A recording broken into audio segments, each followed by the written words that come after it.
propriété-là, cette propriété drainante, donc c'est-à-dire qu'elle attire vraiment les liquides, et c'est vraiment indiqué en cas de calculs rénaux. Donc, si tu as des calculs rénaux, si tu es sujet à des calculs rénaux, boire de la tisane d'ortie est vraiment un très bon plan. Bonsoir mes amours et bienvenue dans cette rubrique Conseil, nutrition et santé.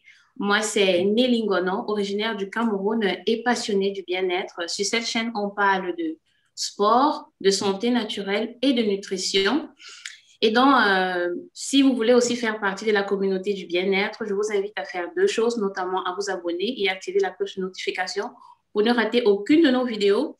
Et j'ai aussi à votre disposition une liste de smoothies détox que vous pouvez retrouver directement comment on dit ça, dans la barre d'informations pour que vous commenciez déjà à prendre soin de votre santé. Alors, comme vous le savez, la nature nous a tout donné, comme je le dis si bien, et autour de nous, nous avons des plantes médicinales qui regorgent des propriétés la plupart du temps inconnue. Alors aujourd'hui, j'ai tenu justement à aborder un sujet sur une plante qui a des multiples vertus, notamment l'ortie. Et à cet effet, j'ai invité justement mon ami qui est un passionné de la botanique et qui lui-même utilise l'ortie justement pour essayer de pallier à ses petits bobos du quotidien. Donc, je vais déjà dire merci Hervé, merci d'avoir accepté cette invitation et bienvenue sur la plateforme de N2A Bien-être. Bonjour Hervé, et je te prie de te présenter et de saluer en fait mes internautes. Bonjour Nelly, merci pour ton invitation. C'est un réel plaisir pour moi d'échanger avec toi par rapport à l'ortie. Et je suis ravi aussi de pouvoir donc aider ta communauté aussi à en apprendre plus sur cette plante qui est vraiment une plante aux 1000 vertus, comme l'appellent les botanistes. Donc, je m'appelle Hervé, je suis originaire du Bénin, je vis en Belgique, je travaille comme informaticien, je suis marié et un passionné de botanique, comme Nelly l'a dit. Et voilà, donc, en bref, voilà qui je suis. Merci pour cette belle présentation. Déjà, pour ceux qui ne savent pas à quoi ressemble l'ortie, une image va être affichée sur l'écran pour que vous ayez un peu une idée de quoi est-ce qu'on parle, de quel type de plante. Je pense que vous l'avez déjà certainement rencontré dans votre quotidien, même dans la rue. Mais comme vous ne savez pas, du moins, quelle est cette plante, vous ne pouvez pas arriver à l'esprit que, bon, elle peut avoir des vertus vraiment médicinales. Et moi, je suis originaire du Cameroun, comme je le disais tantôt, et dans notre contexte culturel, du moins dans mes origines et quand, on appelle l'ortie sas, de par ses propriétés, c'est connu sous le nom de sas. Donc, ma première question, étant donné que tu es originaire du Bénin, je ne sais pas si dans votre contexte culturel, l'ortie a une appellation particulière. J'ai posé un peu la question autour de moi et c'est une plante apparemment qui n'est pas fort connue au Bénin. Donc, je ne suis pas certain que cette plante se trouve là-bas. Et même si elle s'y trouve, ce n'est pas encore fort répandu. En tout cas, je dois y faire un tour cette année et t'inquiète que je vais me renseigner par rapport à la présence de l'ortie là-bas. Parce que je pense que c'est une plante qui peut être aussi très utile. Bon, c'est vrai que au niveau de sa distribution géographique, l'ortie est surtout connue pour être présente surtout dans le nord de l'Afrique, tu vois. Donc, mais je ne sais pas si en Afrique tropicale ou subsaharienne, on retrouve cette plante. D'accord. Bon, dans notre contexte, je ne demande pas les propriétés parce que les propriétés sont assez similaires. D'où, justement, j'ai aussi demandé à une de mes mamans. Et on appelle ça le sas. Donc, déjà, pour ceux qui sont dans le contexte camerounais et qui aimeraient savoir de quoi est-ce qu'on parle, dans le sas, c'est une langue, c'est en fonction d'une langue traditionnelle du Cameroun. Et donc, tout au long de cet entretien, vous allez apprendre des informations sur cette plante que vous pourriez aussi, vous aussi, adapter dans votre routine alimentaire, justement pour pallier à tous ces petits bobos qu'on a souvent dans le quotidien et on se dit, il faut toujours aller soit chez le médecin ou alors dépenser énormément pour entretenir sa santé. Donc déjà, j'aimerais savoir quels sont justement comment dirais-je, les composants en fait de cette plante. Je ne sais pas si tu peux répondre à cette question, les substances actives en fait de l'ortie. OK. Donc, il y a en tout environ 4 substances actives au niveau de l'ortie. Donc, on a les amines, on a des minéraux, on a aussi les flavonoïdes et les stérols. Donc, les amines, en fait, sont des composés azotés qui dérivent, en fait, de l'ammoniac. Et donc, dans acide aminé, on retrouve le terme de amine. Donc, les acides aminés entrent dans la composition des protéines. Donc, c'est des substances qui sont très importantes. Mais en fait, le rôle des acides aminés va bien au-delà de la synthèse des protéines, car ils sont au cœur, en fait, du métabolisme. Et ils sont également les précurseurs des composés biologiques tels que l'ADN et les neurotransmetteurs. Ensuite, on a les minéraux. Et donc, un minéral, pardon, c'est essentiellement une substance chimique cristalline qui est formée par un processus géologique. Ensuite, on a les flavonoïdes qui constituent en fait la plus importante catégorie des polyphénols. Ce sont des molécules très réputées pour leurs vertus antioxydantes. Et ils sont naturellement présents dans les fruits, les légumes couramment consommés dans l'alimentation humaine. Et on les retrouve aussi dans de nombreuses boissons telles que le vin rouge, la bière, le lait de soja, le thé et le chocolat noir. Et en dernier lieu, donc, on a les stérols. Les stérols sont en fait les équivalents végétaux, enfin, du cholestérol, en fait. Hein. Donc, quand des stérols qui sont d'origine végétale, on les appelle des phytostérols. Et ce sont des substances, en fait, dont la structure chimique est très proche de celle du cholestérol sanguin de l'être humain. Et donc, une fois que vous ingérez, en fait, des phytostérols, ils se mélangent, en fait, si tu veux, au cholestérol dans l'intestin. Ils prennent sa place et l'entraînent davantage dans les selles. Ce qui veut dire que, donc, il y a moins de cholestérol qui est absorbé par l'intestin et donc moins de cholestérol présent dans le sang. Donc, on peut voir déjà que c'est une propriété assez intéressante au niveau de cette plante-là. Donc, voici tous les genres de composés qui sont présents dans l'ortie. Oui, déjà merci pour cette réponse. Et justement, il est important de préciser que ce sont ces substances actives qui confèrent aux plantes de manière générale leurs propriétés médicinales.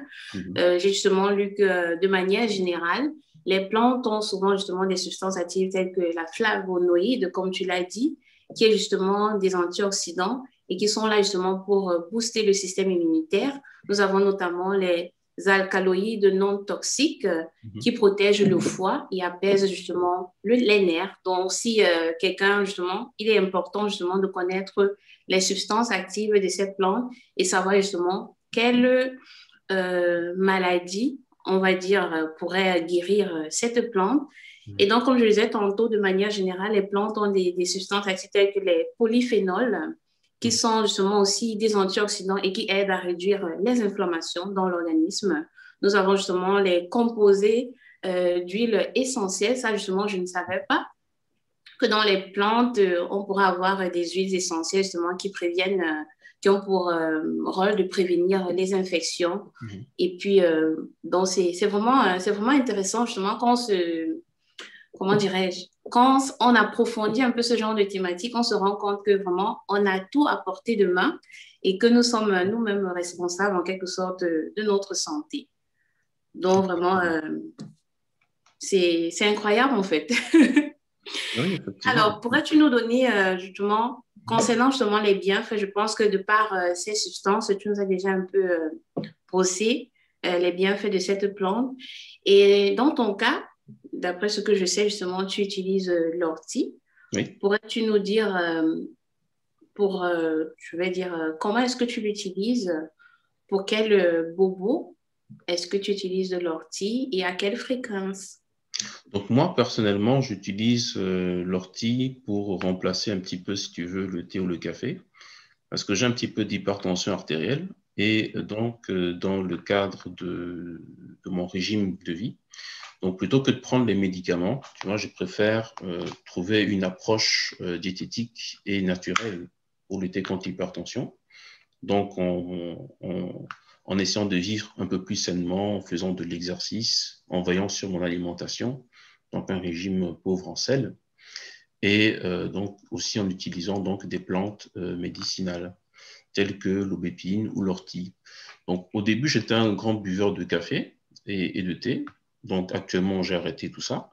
Et donc, j'ai remplacé ça par différents types de tisanes. Donc, souvent, je me fais soit de tisane d'aubépine ou d'ortie Pourquoi l'ortie est intéressante dans mon cas? C'est parce qu'elle est vraiment un diurétique puissant. Oui. Elle a des vertus dépuratives et a des propriétés alcalinisantes. Donc, elle permet de rendre le corps humain alcalin. Donc, quand le corps humain est alcalin, donc il y a moins de développement possible de germes pathogènes. Donc, c'est pour cela que c'est très intéressant de consommer de l'ortie. Enfin, dans mon cas, c'est pour ces trois vertus-là que je l'utilise, mais l'ortie a plein d'autres bienfaits, quoi. Donc, je peux commencer maintenant à te citer tous les bienfaits que l'ortie a. Je crois qu'on en a pour une demi-heure, hein. Donc, vraiment, comment dire, si on a un petit peu le temps, je vais brosser un petit peu rapidement quels sont les autres bienfaits de l'ortie, en fait, hein. Oui, notamment. OK. Donc, déjà, j'aime bien le jardinage. Donc, même outre, si on enlève l'aspect plante médicinale, c'est une plante aussi qui est l'allié aussi naturel des jardiniers. Pourquoi? Parce que si tu fais du purin d'ortie, c'est un excellent moyen de lutter contre les pucerons et les nuisibles.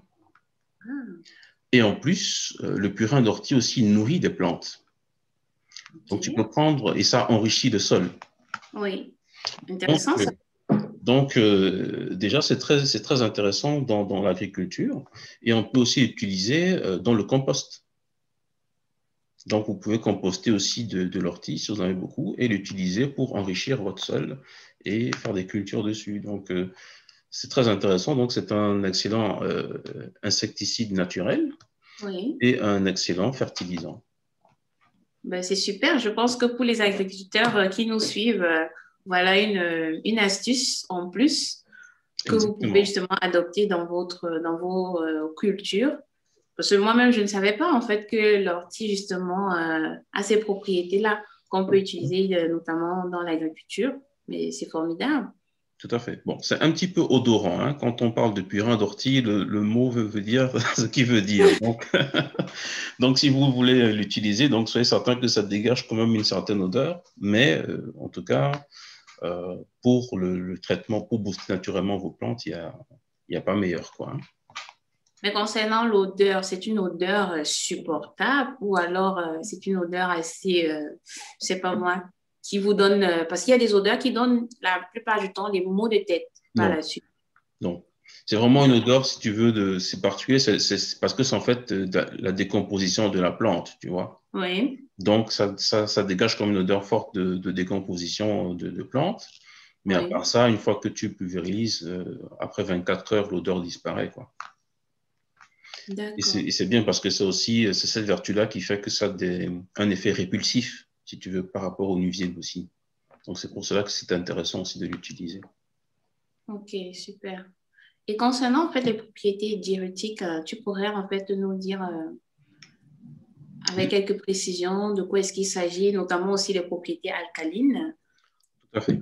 Tu vois, ce sont souvent on va dire des expressions dans le jargon médical ou assez, les gens n'arrivent pas à s'imaginer de quoi est-ce qu'il s'agit. Si tu peux apporter quelques précisions à ce niveau-là. Voilà. Une plante diurétique, en fait, si tu veux, c'est une substance qui entraîne une augmentation de la sécrétion urinaire. Oui. Donc, en fait, l'ortie est un redoutable diurétique. Donc, c'est une qualité qu'elle doit principalement à sa teneur riche en substances minérales, hein. Oui. Donc, de ce fait, elle favorise donc l'excrétion urinaire, elle combat les problèmes de rétention d'eau et les maux qui y sont associés. Elle stimule aussi la détoxification ou l'élimination des toxines dans le corps. Donc, tu vois, le fait qu'elle stimule la production urinaire, ça permet en fait c'est sa vertu dépurative, tu vois, ça détoxifie, ça enlève les toxines et ça permet de purifier le corps, si tu veux.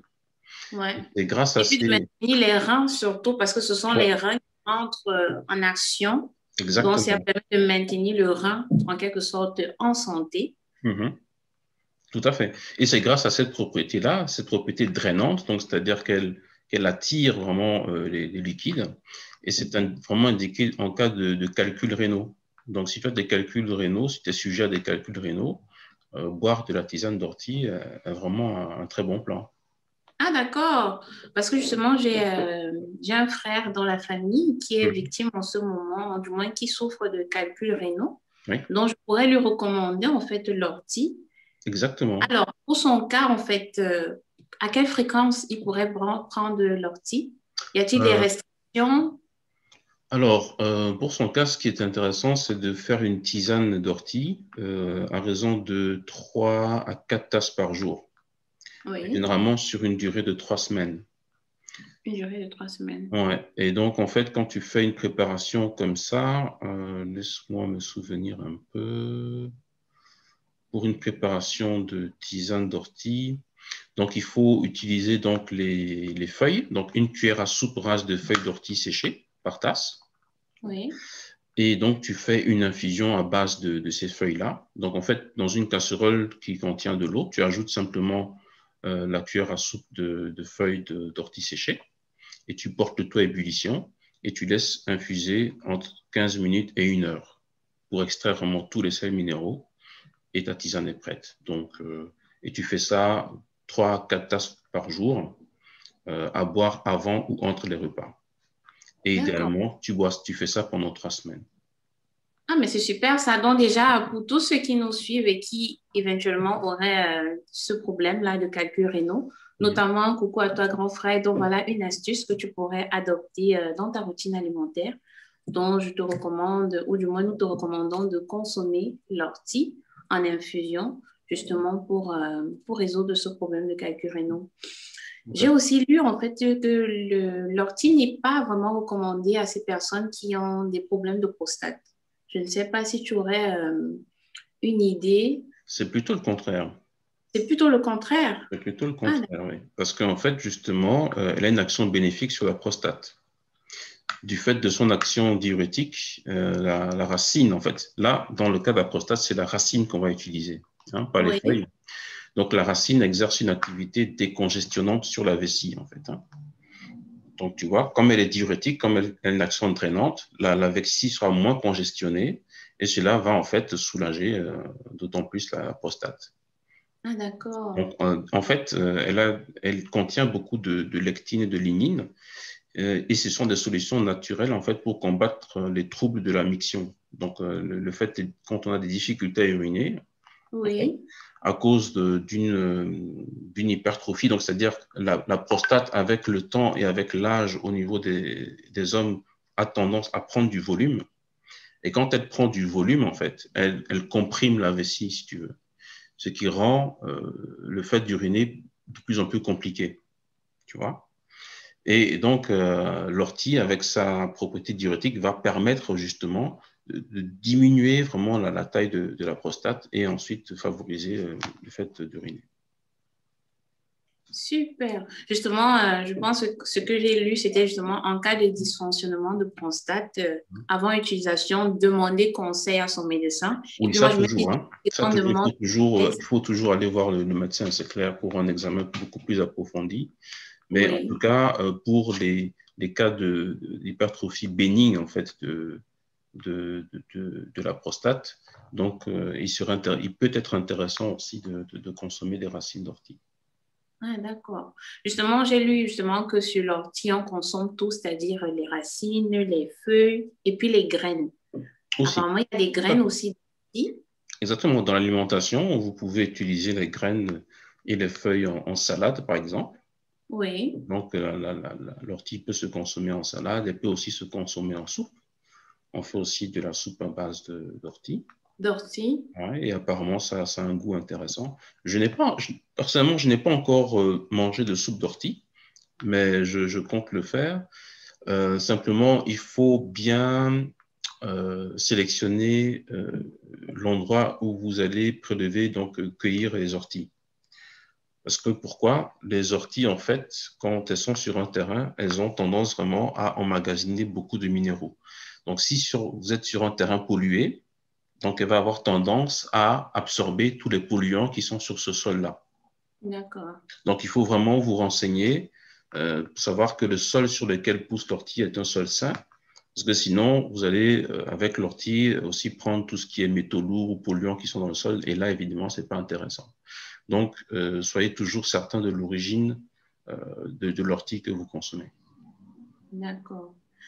Et là, bon, justement, on a vu que l'ortie est originaire de l'Europe, de l'Asie et notamment de l'Afrique du Nord. Bon, d'après ce que cette maman-là m'a dit, qu'on en trouve aussi au Cameroun. Et ça se nomme le sas. Est-ce que l'ortie se cultiverait sous un terrain, je ne sais pas moi, ça dépend du climat. Est-ce que c'est possible en fait de cultiver ça aussi en Afrique subsaharienne? À mon avis, oui. L'ortie, c'est une plante qui est très rustique. Hein. Donc, je ne sais pas si tu as l'habitude de te promener un petit peu en forêt ou bien à l'extérieur. Tu vas voir souvent qu'elle pousse généralement même au bord des routes. Oui, oui, ça, j'ai déjà remarqué justement. C'est une plante qui apparemment est très, très, très solide, très rustique. Comme on dit, elle n'a pas besoin de sol riche ou quoi pour prospérer. Donc, à mon avis, on pourrait l'introduire assez facilement sous nos contrées, quoi, hein. D'accord. Elle serait facilement cultivable. Ok. Mais déjà, ça, c'est une très belle information. Donc, pour ceux qui aimeraient justement, comme toi, avoir leur petit jardin à la maison, vous pouvez aussi cultiver votre ortie et ça vous permettra non seulement de purifier votre organisme, de purifier vos reins. Et si vous êtes sujet à des problèmes tels que la prostate ou bien les calculs rénaux, voilà déjà voilà une belle astuce en fait que vous pouvez introduire dans votre alimentation pour pallier à ce problème de manière naturelle. Parce que comme je l'ai dit, dans cette chaîne, on parle de santé naturelle et justement, il est important pour moi et puis aussi pour mes intervenants de vous partager ces astuces-là qui vont vous permettre de manière, comment dirais-je, de manière naturelle et efficace à prendre soin de votre santé, à l'améliorer car c'est important.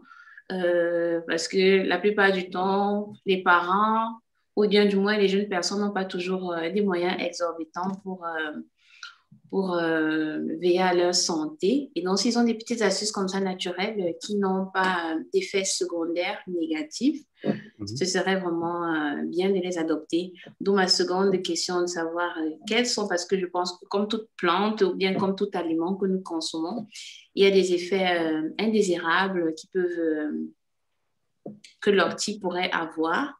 Est-ce que tu aurais peut-être des contre-indications? Oui, mais avant ça, je voudrais rajouter deux autres propriétés qui sont assez intéressantes de l'ortie. Oui. Juste en passant, c'est que c'est une plante qui a des propriétés aussi reminéralisantes. Donc, elle renferme beaucoup de minéraux et d'oligo-éléments. Donc, par exemple, la silice, le potassium, le calcium, le fer. Donc, pour les personnes qui sont sujettes à l'anémie, l'ortie aussi est très intéressante. Le magnésium, le manganèse, le soufre et le zinc. Et donc, en ce sens-là, si vous avez vraiment un coup de mou, un coup de fatigue, et bien justement, tous les minéraux que renferme cette ortie peuvent vous aider vraiment à lutter contre cette fatigue-là, en fait, hein. Donc, c'est très, très, très intéressant. Et aussi, pour les femmes qui allaitent, qui ont des enfants, donc l'ortie, en fait, favorise la montée du lait. Ah, ça, c'est cool, ça. Oui. C'est un peu comme chez nous, il y a aussi le vin blanc, du moins le vin de palme, on appelle ça communément chez nous. Le vin de palme aussi aide aussi à faire les remontées de lait.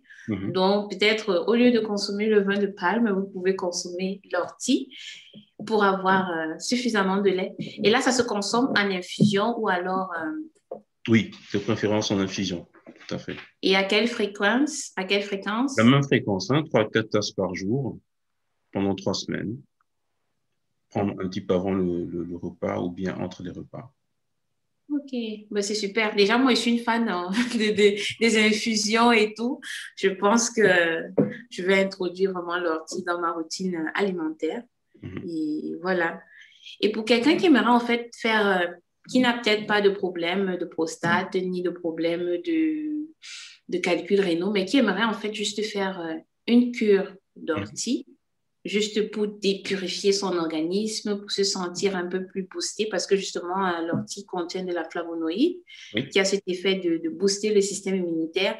Et nous sommes dans un univers en ce moment où il y a tellement de virus qui nous attaquent, qui affectent notre système immunitaire. Comment est-ce que, du moins, comment la personne en fait pourrait faire cette cure? Est-ce que c'est toujours aussi comme pour ceux qui ont les calculs rénaux, ou il y a une autre manière de consommer l'ortie, je veux dire, sur la durée, sur la fréquence? et autres? Donc, il y a d'autres manières de consommer l'ortie aussi, par exemple sous forme de silice buvable. En forme de silice buvable, c'est alors une cure sur un mois, de 28 jours. Oui. Donc là, il faut lire en fait la posologie sur l'emballage pour savoir quelle quantité prendre. Oui. Sinon, on peut la consommer aussi sous forme de gélule. Gélule, Gélule ok. avalée dans un verre d'eau.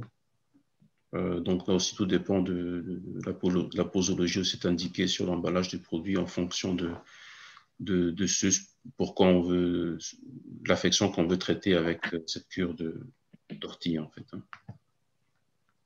Elle existe aussi sous forme de teinture alcoolique ou bien aussi sous forme de cataplasme. Un Oui. cataplasme, c'est donc où on réalise une pâte un peu ferme avec de l'ortie et de l'argile pour tout ce qui est problèmes rhumatismaux. Donc, on applique sur la peau, sur les endroits douloureux et on laisse agir pendant une demi-heure. Et donc, ça permet aussi aux personnes qui souffrent d'arthrose ou d'arthrite d'avoir un petit peu de soulagement. Ah, c'est cool ça, c'est vraiment super. Bah, je pense que... Donc, par rapport à ta question sur les contre-indications, je pense qu'il faut éviter de le donner aux enfants, aux femmes enceintes et aussi à ceux qui ont un excès de fer dans le sang. Comme l'ortie contient beaucoup de fer, donc il faut éviter que ces personnes-là ne consomment encore un surplus de fer. Et aussi apparemment les personnes qui sont sous traitement anticoagulant ne doivent pas aussi en consommer. D'accord. Ok. Ben, je pense que vous avez suivi justement si vous êtes enceinte, si vous avez peut-être un excès de fer dans l'organisme et si vous êtes sous traitement anticoagulant, bien vouloir éviter la consommation de l'ortie. Et si vous souhaitez quand même consommer, je pense qu'il faudrait peut-être d'abord consulter votre médecin traitant pour qu'il vous dise, en fait, il vous donne des recommandations justement appropriées à votre cas. Alors, Hervé, justement, pour ne pas tirer de long en large, pour ne pas avoir une vidéo très longue, je ne sais pas si tu aurais d'autres précisions à nous apporter avant qu'on ne clôture cette session d'échange. Non, simplement pour vous dire que vraiment l'ortie, c'est une plante que je recommande. Hein. Je la consomme régulièrement, tous les jours. Je me fais une ou deux tasses régulièrement. De par ses qualités, c'est vraiment quelque chose qui ne peut que vous faire du bien. Et elle peut être utile aussi si vous jardinez, si vous voulez faire de l'agriculture bio sans utiliser de pesticides. C'est vraiment une plante aux mille vertus. Personnellement, avant de la consommer, j'étais en train de me renseigner et quand j'ai vu tout ce que cette plante permettait de faire, je me dis qu'il faut absolument que je consomme ça. C'est clair. On ne peut pas la laisser. Et je pense même que je vais l'utiliser dans mes plantes agricoles, en fait, parce que moi-même, je fais un peu de l'agriculture au Cameroun. Et franchement, parce que je suis dans cette optique-là de faire une agriculture naturelle, sans pesticides, justement, pour proposer aussi des produits naturels par la suite aux consommateurs. Et ça, c'est une très belle astuce. Je vais notamment approfondir cela. Et j'invite aussi tous les agriculteurs qui me suivent, ou du moins qui souhaiteraient se lancer dans l'agriculture, d'essayer d'approfondir cette astuce-là. Pourquoi pas? C'est important justement de faire attention parce que l'alimentation, c'est la base de la santé. Exactement. Quand déjà on fait attention à ce que nous mangeons, ce qui arrive dans notre plat, c'est clair que par la suite, on sera au meilleur de notre forme, on sera en santé. Donc voilà, très belle astuce. Moi, je ne savais pas, je vais l'appliquer. Bon, mes amours, comme je disais tantôt, cette vidéo était là justement pour vous apporter de premières informations et pour que vous sachiez aussi que l'ortie a ses vertus médicinales que vous pouvez justement introduire dans votre routine alimentaire. Et je vous invite tous justement à approfondir la thématique pour avoir de meilleures informations. Et vous pouvez aussi vous rapprocher d'un naturopathe ou bien de votre médecin en phytothérapie, justement, qui s'y connaît avec des plantes pour vous donner encore plus d'astuces. Et une petite précision, pour toute personne qui souffre peut-être de maladies chroniques, il est essentiel avant de prendre l'ortie, justement, de consulter votre médecin traitant pour qu'il vous dise justement si c'est possible de consommer l'ortie. Et si déjà vous êtes sous médicaments, consultez aussi votre médecin pour éviter qu'il y ait peut-être, comment dirais-je, comment je peux dire ça? Je ne sais pas si tu peux m'aider. Parce que quand on prend déjà des médicaments, il ne faudrait pas qu'il y ait un surdosage, justement, qu'il y ait un surdosage, notamment peut-être en minéraux. Comme tu l'as dit, c'est riche en minéraux, extrêmement riche en minéraux, c'est riche en potassium, c'est riche en calcium, en fer. Donc, si vous avez déjà un médicament que vous prenez, qui a aussi ces minéraux, il faudrait peut-être demander l'avis de votre médecin pour éviter d'avoir un surdosage en minéraux qui pourrait par la suite vous créer des problèmes. Franchement, je suis très, très ravie et j'invite toute personne qui ont des problèmes en calcul rénal, comme mon grand frère à qui je fais un coucou particulier. Je t'invite à introduire l'ortie dans ta routine alimentaire afin de dépurifier en fait ton organisme et de retrouver ta santé. N'hésitez pas à nous laisser en commentaire vos questions, à nous dire éventuellement comment est-ce qu'on appelle l'ortie dans votre culture, d'où vous nous suivez, si vous connaissez l'ortie. Si vous avez d'autres questions, mettez-la en commentaire. Celles-ci feront l'objet d'un échange à venir. Alors, je laisse le soin à Hervé comment dirais-je, de vous dire au revoir. Et puis, je vais clôturer notre session. Merci, chers amis, donc, pour votre écoute, pour votre disponibilité. Prenez soin de vous, prenez soin de vos proches. Essayez autant que faire se peut de vous soigner de manière naturelle. C'est vraiment la meilleure des options à prendre. Et je vous souhaite à tous une longue vie et beaucoup de prospérité. Merci Nelly pour ton invitation. C'était vraiment une joie pour moi d'échanger avec toi. Et j'aime beaucoup ce que tu fais sur ta chaîne. Continue ainsi. Merci Hervé, merci pour tes encouragements. Déjà, merci. C'est tout un honneur en fait pour moi de t'avoir sur ma chaîne. Et j'espère en fait te revoir très bientôt, justement, parce que je suis en train de... C'est une nouvelle rubrique que j'ai débutée, ça fait pas longtemps. Oui. Et j'ai pour objectif justement de parler d'un certain nombre de plantes qui nous accompagnent au quotidien. Et je pense que toi, en tant que passionné de botanique, certainement, on te reverra sur cette chaîne. Avec plaisir. J'espère le plaisir justement d'honorer à nouveau notre invitation. Alors, sur ce, mes amours, on se dit portez-vous bien. On se dit dans les commentaires et à la prochaine. Ciao. Ciao.